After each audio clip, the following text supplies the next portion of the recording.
You can sit with something for an hour and stand up feeling like you got somewhere, like you handled it. Your attention was busy the whole time, turning the thing over, checking it from one side and then another, and all of that movement felt like effort. It felt like work. But when you look at the actual problem, it is still sitting exactly where it was. Nothing moved. And somehow, you are more tired than when you started. That is the strange thing about overthinking. It can feel almost identical to doing something. There is focus in it. There is effort in it. Time disappears while you are inside it. You come out of it drained and a little foggy, the way you might after real work. Except there is no result. No decision got made.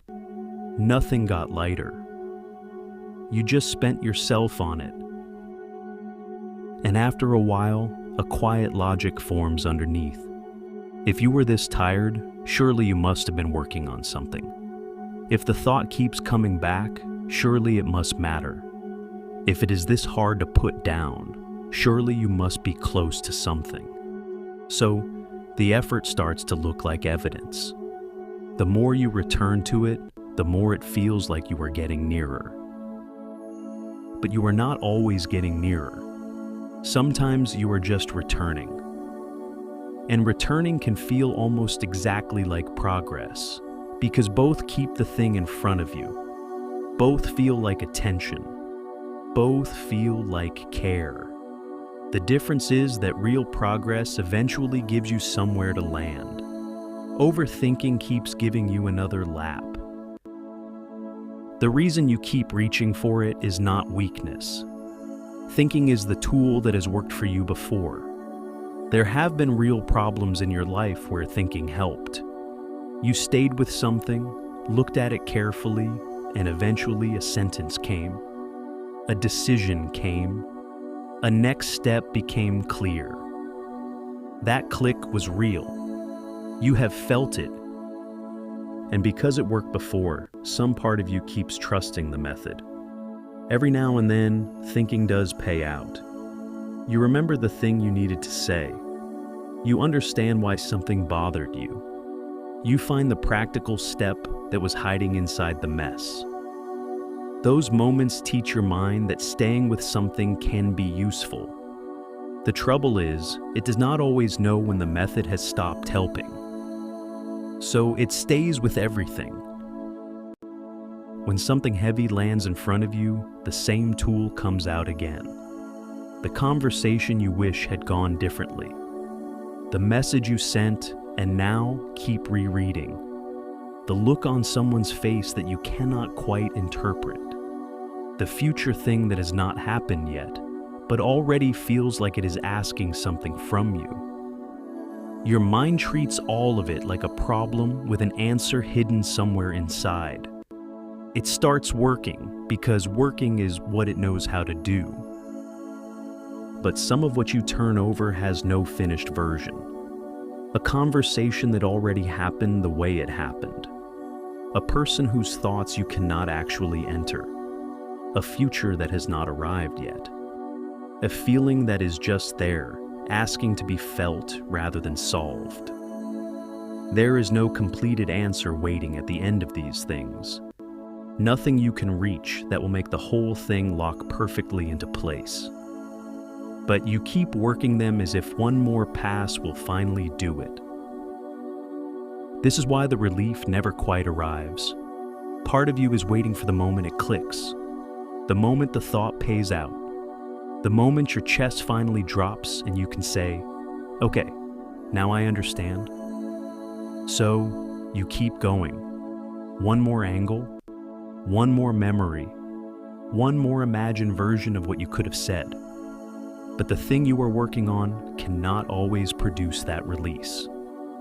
So you stay there, hands still on it, waiting for an ending the problem cannot give you. There is a specific kind of thought you are usually searching for. Not just any thought. The one that will finally make the feeling stop. The one sentence that explains everything.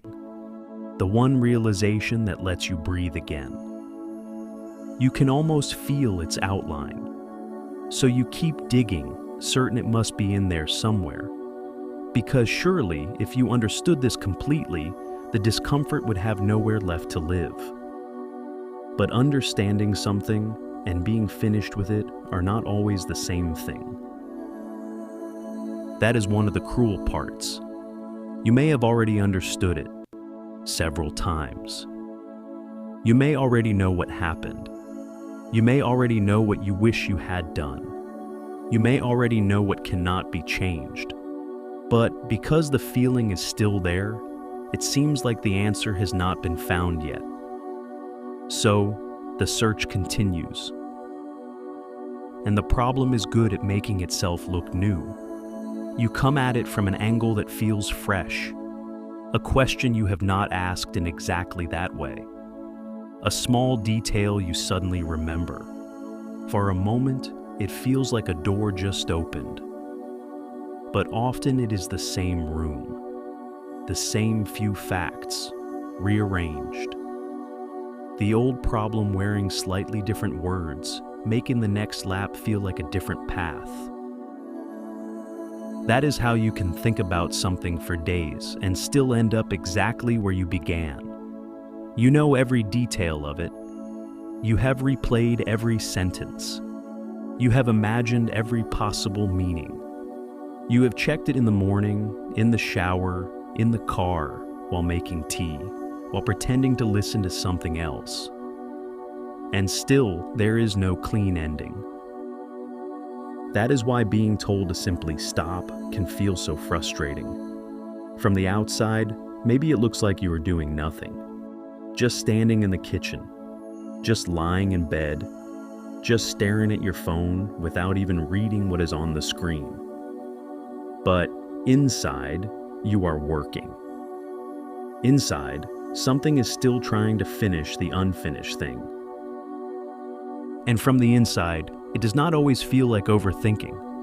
It can feel like being careful, like being responsible, like refusing to leave something important unattended.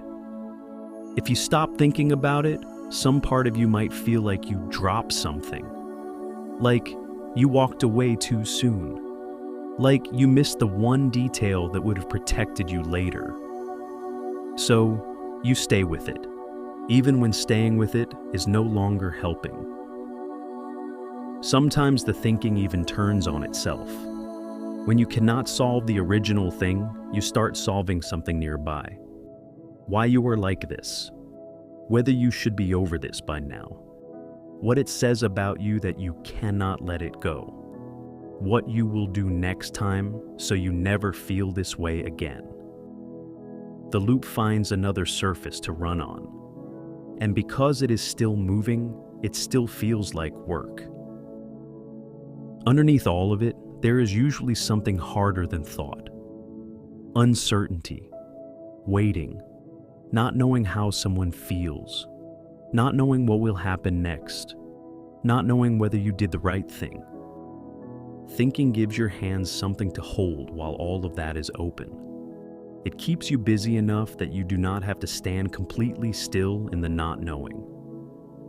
The circling is doing a job, just not always the job it claims to be doing. That is part of why it wears you down so deeply. The exhaustion is not only from the amount of thinking, it is from carrying a task that never gets marked finished. Real work has an ending. A point where you put something down and your body understands it is over. This does not give you that. You carry it into the next thing and the next thing with half your attention always somewhere else.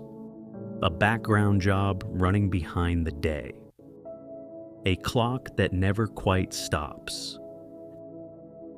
And somewhere inside, you can usually feel the difference. There are problems that are waiting for your decision.